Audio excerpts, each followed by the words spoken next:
Welcome to Gays Watch Degrassi, the podcast where my expertise and my skepticism shine a new rainbow on this Canadian after-school special. Okay, welcome everyone to Season 2, Episode 3, Girls Just Want to Have Fun. I think I forgot to look up who does this song. Cyndi Lauper.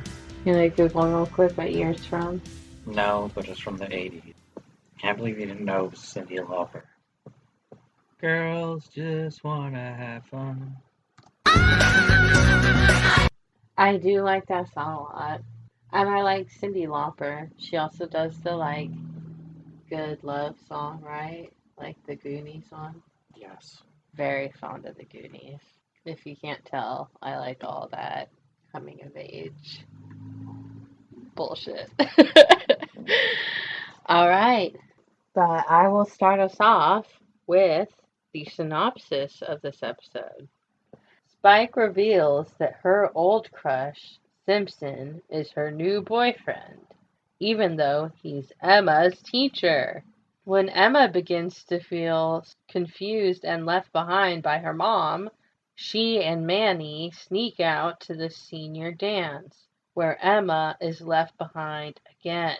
Meanwhile, Jimmy and Spinner are competing in a breakdancing competition when they leave each other behind and go solo.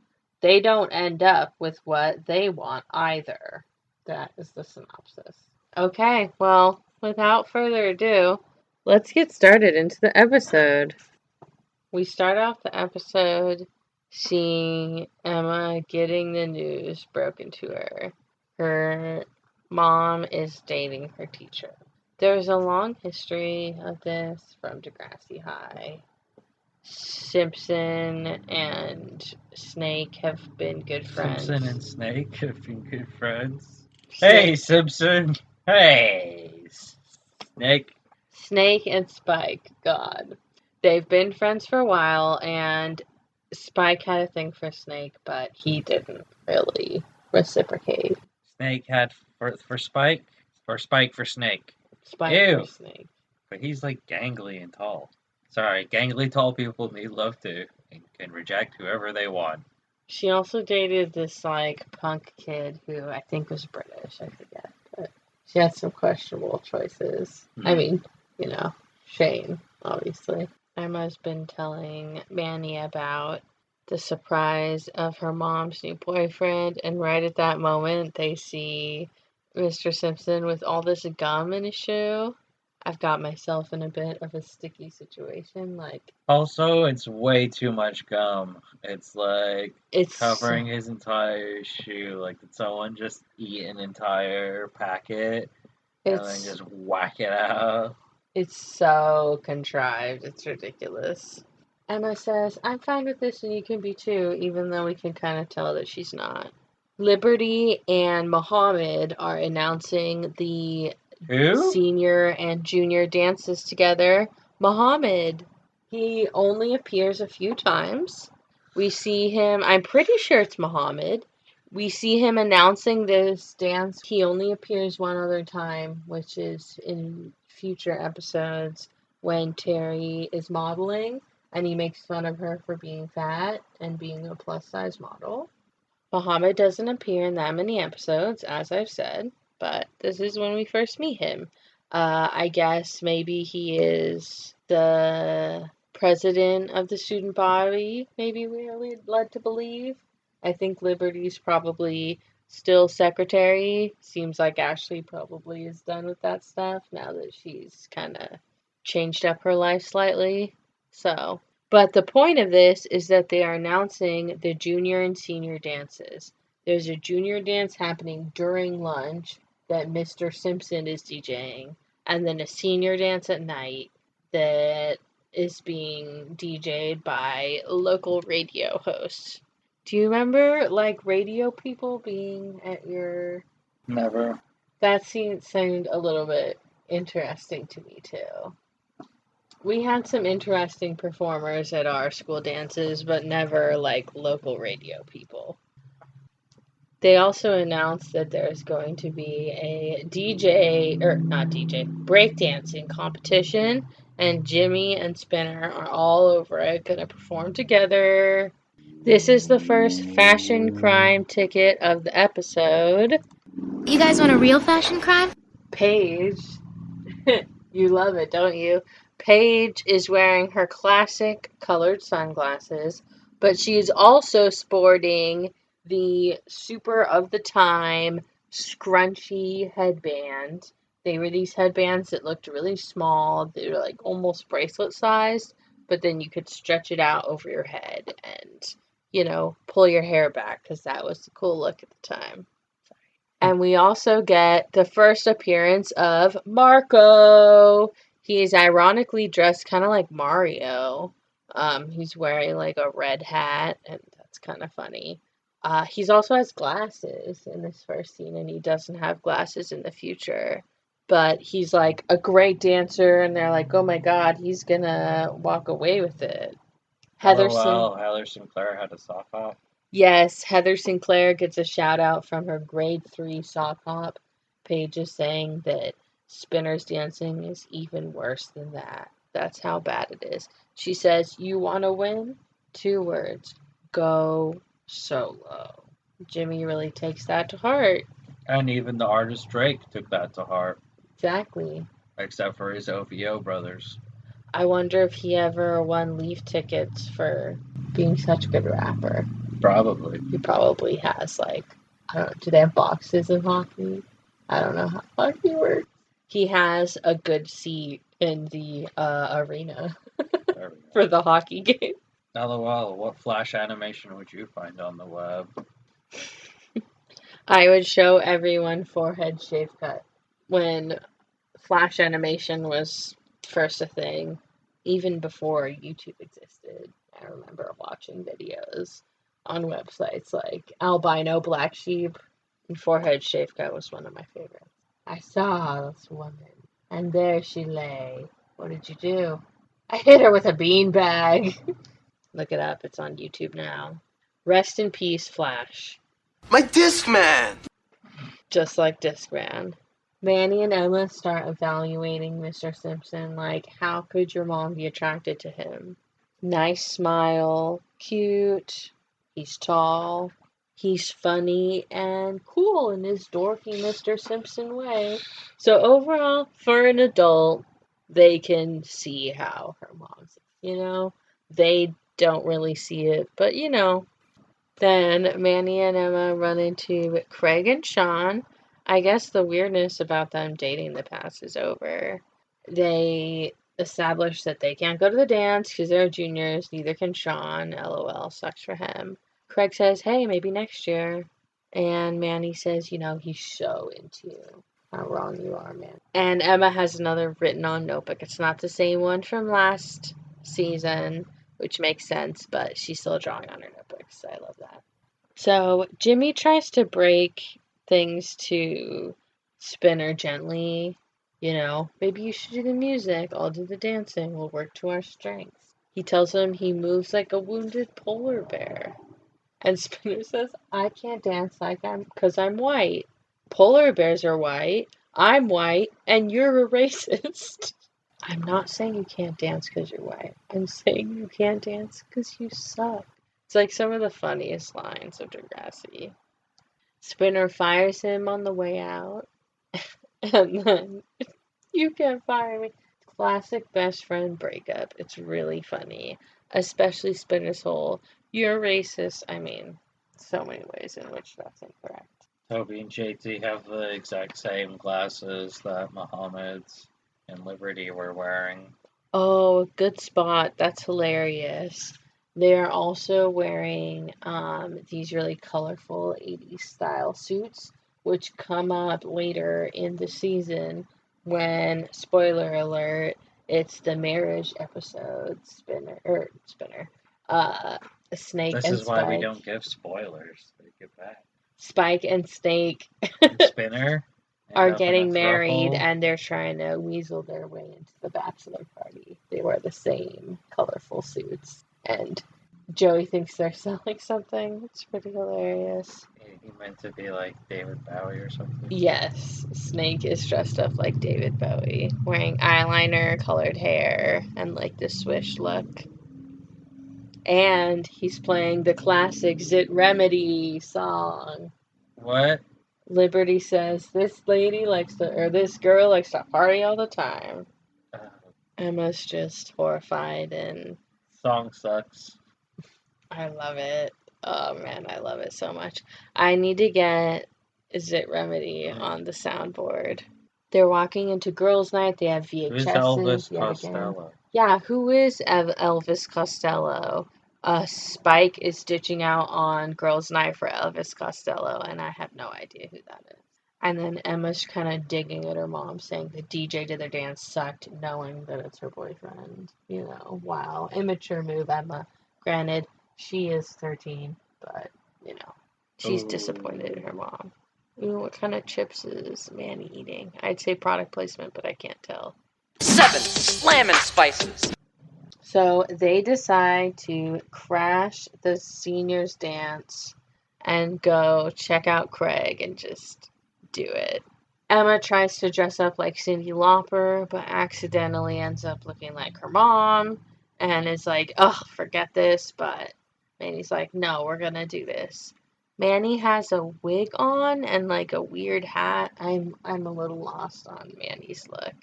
They're jumping up and down on Emma's bed. They're so cute and young. Craig is dressed like Sid Vicious. He's more of a punkish 80s look. Craig says, you weren't too hip back in the 80s, were you, Joey? I mean, it is kind of weird that he wouldn't know who Sid Vicious was. Mm-hmm. Joey gives him the classic fedora. The fedora's back. The 80s are back. I just love the throwback to Joey's look in the old show. Oh, so much. But unfortunately, there's a little bit of symbolism with Joey giving Craig that fedora because history's about to start repeating itself.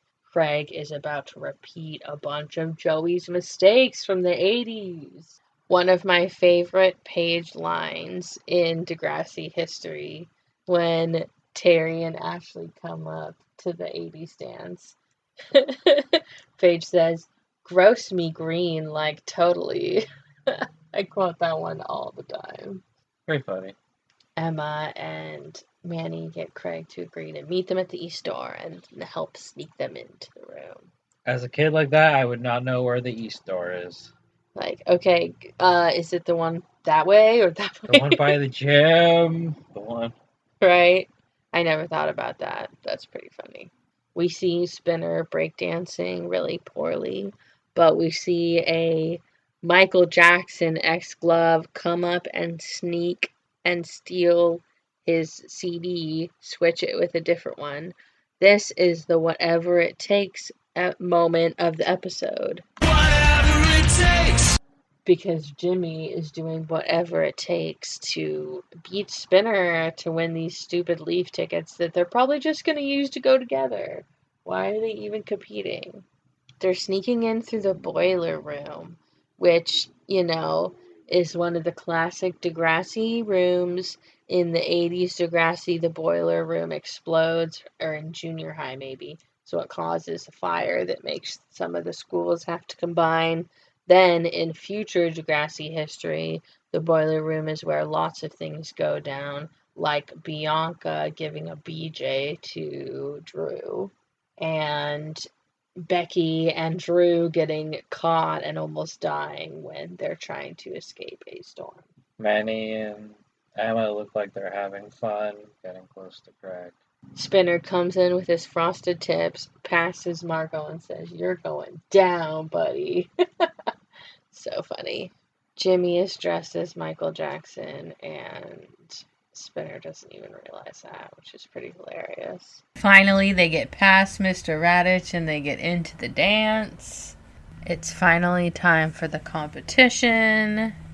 Jimmy and Spinner have been waiting for, but Jimmy doesn't know where his clothes are, so he has to dance in the clothes he's wearing, which leads him to splitting his pants in an iconic movie-style way. Why is he wearing white underwear? Like, that's kind of, like, really tighty whities. And just, like, butt splitting your pants, does that ever really happen? Yeah. You know from experience? Spinner's revenge is fast acting karma because he ends up with the wrong music as well and has, like, island sort of, like, do do do do do do do type of music. He's like, I can't break to that. Ashley doesn't seem to be having a fun time. Yeah, Ashley's sitting in the corner by herself. So, Ashley's life still sucks, is basically. Also, Craig was looking at Manny, and then you see him smile, and then it cuts to Manny. Yeah, Manny says, Craig's headed right this way, oh my gosh. And they both think that obviously he's gonna ask Emma to dance. It's the it goes there moment of the episode. He ends up asking Manny instead of Emma. They were both wrong the whole time. He was actually into her. And Emma tries to be cool, but she is really obviously upset.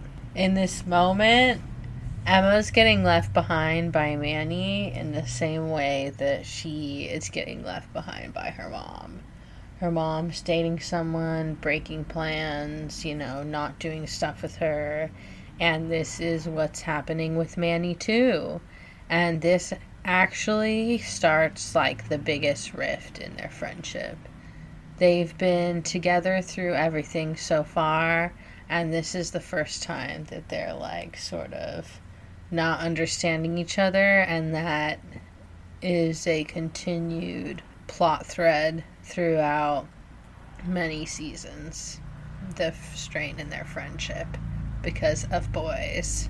So Emma, as a result of being left behind a second time, she fucks off back home only to find her mom on the porch with her teacher. Spike says, you should be in bed, and she says, really? So should you too. It's kind of funny, but also one of... Like having sex? Yeah. Oh, damn. It's like one of Emma's kind of grown lines. She kind of is a bee sometimes, but she speaks her mind. Have you ever accidentally seen your parents making out or something? Nope. Never seen them kiss, which I think is weirder. You've never seen your parents kiss? Nope. Hug? I think so, maybe. Maybe. That's so interesting. I mean, we've lived different lives. I was at my parents' wedding, so obviously I saw them kiss then, and I've seen them kiss a lot since then. But I don't think never like that, where it's like, blah, blah, blah. That'd be nasty. Yep. It's just a weird experience, probably, to be like watching your parents date. Neither of us have done that. Jimmy and Spinner upset. They can't believe that the other one did something bad but it's like you both did something bad to each other, so how can you not believe it? Marco's got the tickets, he's got the girls, and we got nothing. And it's so ironic because later Marco doesn't care about sports, and obviously he doesn't like girls either. So he likes hockey. He likes Dylan, who plays hockey. That's not the same thing as liking hockey. He even kind of gets dissed by Jimmy and Spinner later when he doesn't know that a player they're talking about is like a football player and not a hockey player. But Spinner, on the other hand, Spinner was trying to trick him, so, Trick him into being gay. It's just ironic that they had that as his original storyline, or I don't know if they just didn't have his backstory planned yet when they had this as his intro episode. Mm-hmm. He's also wearing glasses throughout the episode, which he doesn't later. So that's another thing that they, I guess, changed their mind about. Maybe the actor just has good eyes and it made no sense. Yeah, I could see that. I could also see, the actor, I think later in life, but like he came out as well. And shoot, I forget what I've seen many of his YouTube videos, and it's called like Out something something. So, who knows? Maybe that factored into their choice to change it up and make him into a gay character instead of, liking girls. Maybe they planned that when this episode aired. Who knows? It's possible. Classic Spike and Emma blow-up moment.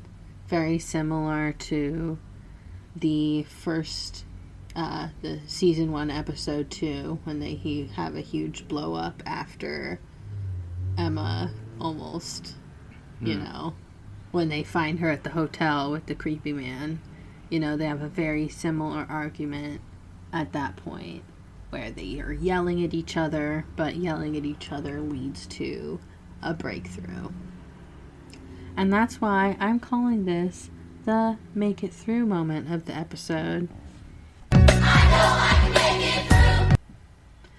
Because in yelling at each other, Emma ends up admitting that things are changing with her mom and with Manny, and she's confused about both.